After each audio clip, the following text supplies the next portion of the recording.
Audi is getting ready to launch the new C9 generation Audi RS6. Well, it's actually going to make two completely different versions of the new RS6. These cars will be separate with different chassis and unique powertrains. But what the heck is going on? I'm going to tell you all. I'm Matt Watson and you're watching Car Wow.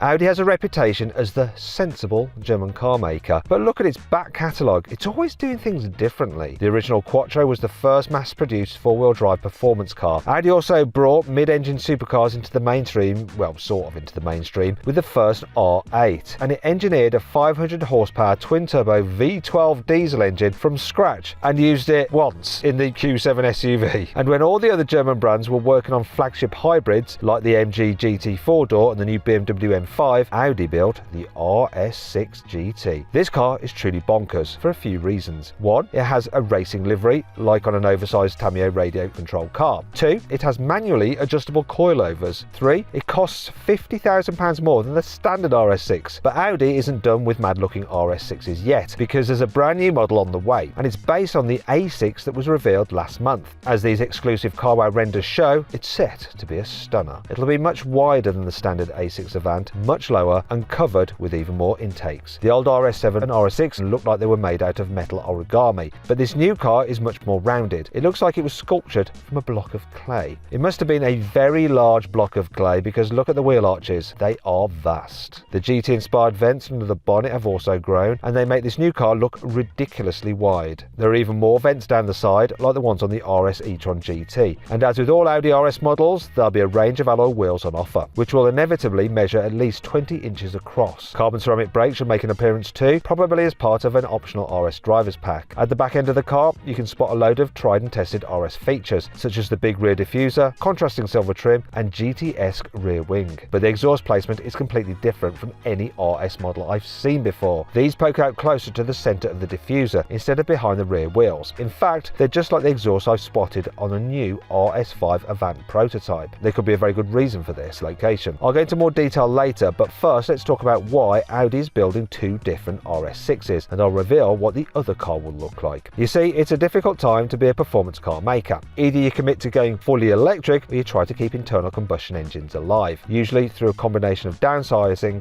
and hybridization. BMW, for example, picked the hybrid route with a new BMW M5, and so did Mercedes. AMG, however, is also developing a new electric-only platform that could underpin a replacement for the GT 4-door. I had expected Audi to go the electric route, because I've already spotted prototypes of a high-performance RS6 e-tron being tested. And a few years ago, Audi also confirmed it would reveal the last new Audi with an internal combustion engine in 2026. But this month, Audi announced it was rethinking this strategy, and it will launch new cars with internal combustion engines after next year. And this includes high-performance RS models, such as this RS6. But before we get into that, I need to give you the headlines about Audi's new electric RS6 e-tron, because these performance stats show you what to expect from its sister car with an internal combustion engine. Firstly, the electric RS6 will use the same platform known internally at the VW Group as PPE as the A6 e-tron and the electric Porsche Macan. That Porsche has dual motors producing 639 horsepower and 1,130 Nm of torque, and it accelerates from 0 to 60 miles an hour in 3.1 seconds. I think that's the ideal performance ballpark for the new RS6 e-tron. For starters, it's a tenth of a second quicker than the best time I've had from an outgoing RS6 performance, and it's also 0.3 of a second quicker than the best time I've had out of the new BMW M5 hybrid, and that car was already a tenth of a second quicker than BMW claimed. But what engine will actually power the new internal combustion engine RS6? Well, there are two main possibilities. One is to use a tweaked version of the forthcoming RS5's hybrid V6. This car will replace the old RS4 and is expected to use a revamped twin-turbo V6 with a new plug-in hybrid system derived from the one in the A5 PHEV. That car has just been revealed, and it uses a 2-litre petrol engine and an electric motor to produce up to 367 horsepower. But the motor alone contributes 143 horsepower, which is an okay number, but it's the 500 Nm of torque that's very impressive. It's only 100 Nm less than you get from the outgoing twin-turbo 2.9-litre V6. Speaking of which, if Audi chooses to breathe new life into that 450 horsepower engine with a plug-in hybrid system, you could be looking at a new RS5 with approximately 600 horsepower. That's a very healthy number for that car, but it's definitely definitely not enough for the next generation RS6, simply because it's 30 horsepower down on today's RS6 performance. Audi could turn up the wick on the V6 to get more power out of it, or it could fit a larger electric motor that's already being used elsewhere. For example, the Porsche Cayenne Turbo E Hybrid, Lamborghini Urus SE and new Bentley Continental GT Speed all use electric motors with approximately 190 horsepower. And Audi could make one of these with the 450 horsepower V6 to bump the power to 640 horsepower. But this probably won't be enough to overcome the weight penalty of a heavy hybrid system. After all, BMW decided that the new M5 needed an extra 100 horsepower to overcome its half-ton weight gain compared with its previous generation model. The M5 uses a relatively small 14.8 kilowatt-hour battery, but the new plug-in hybrid system Audi revealed for the A5 has a 20.7 kilowatt-hour battery capacity. Thankfully, the A6's chassis, known internally at VW Group as PPC, is pretty adaptable. It has a much more advanced electrical system than the old RS6's chassis, which was known internally at VW Group as the MLB Evo platform. But the mechanical architecture is actually pretty similar. That means it's still compatible with a wide range of inline-4 petrol engines, V6s, and yes, you've guessed it, V8 engines too. What does this mean? Well, Audi has all the ingredients necessary to blend its hard-as-nails 4-litre V8 with the latest, most powerful plug-in hybrid systems. But just because this combination is possible doesn't necessarily mean it's going to happen. It would be very hard to justify the development cost of a new plug-in hybrid V8 if Audi was only going to use it in a single car. I think it's probably learnt the lesson the hard way with the V12 Q7 TDI. However, the RS6 isn't the only Audi that might need a new hybrid V8. Audi has just been spotted testing new prototypes for a flagship SUV, possibly called the Q9. This car will most likely be aimed at the Middle East market, where big V8s are a must-have. However, there are also suggestions it could make its way to China, the US and even the UK too. Reports hint that the giant SUV could be available as a sporty SQ9 model with a plug-in V8 hybrid. However, this wouldn't be the first V8 plug-in hybrid from the Volkswagen Audi group. As I've already mentioned, the Porsche Cayenne Turbo E Hybrid, Lamborghini Urus SE and Bentley Continental GT are already using twin-turbo V8s with a plug-in hybrid system. These consist of a revised 4-litre V8 with a new fuel system, revamped tuning and very different turbos with new single-scroll turbines. These help produce more power at high revs and use the hybrid system to fill in any gaps in torque at lower RPM.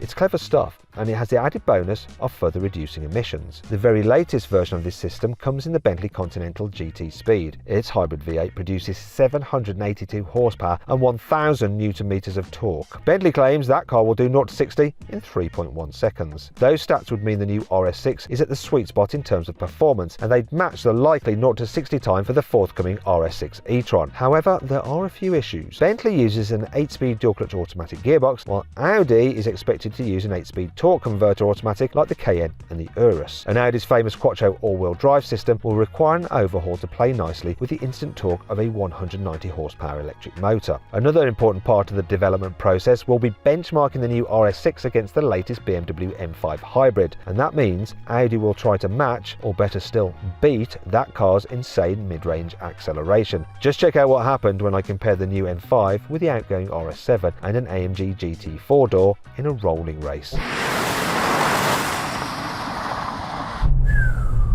Wow! As well as performance, I'm very interested to see how the new RS6 compares to the M5 in terms of handling, because Audi has another trick up its sleeve. The new C9 is expected to come with a version of the awesome active suspension Audi developed for the RS e-tron GT. This uses a combination of active air suspension and adaptive dampers to lean the car into corners and stop it pitching when you brake hard and accelerate. That was something the old RS6 was prone to do when you launched it. It did look cool though. There is a downside though. The new suspension doesn't work with a conventional 12-volt or 48-volt electrical system. It requires much more power, but the new RS6 is expected to use a 400-volt hybrid system, which will have more than enough grunt to operate this fancy suspension. This has the potential to transform how the next RS6 drives. It could help disguise the weight of the new motor, batteries and associated electrical system. But how long will I have to wait to experience this car for myself? Well, Audi confirmed at its recent annual press conference that its two biggest reveals in 2025 will be the new A6, which has already happened, and the next Q3, which arrives this summer. However, However, it also confirmed it will launch 10 new models in North America by the end of 2026, and many of these will also be sold elsewhere around the world. This time frame broadly aligns with the RS6's development schedule. The very test mules were spotted back in 2023, and we saw the first real prototypes using the new car chassis and body at the end of 2024. So the car is already at a pretty advanced stage of development. But how much will this new hybrid tech cost? Well, let's use BMW as a yardstick. The new hybrid G90 M5 costs just over £111,000. That's only a few £1,000s more than the old non-hybrid F90 model. The outgoing RS6 performance is already more expensive than those two cars. It costs over £117,000. As a result, Audi can't afford to bump up the price too much for a hybrid C9 model, so you can expect it to be priced around £100,000 to £125,000 when it arrives in a few years' time.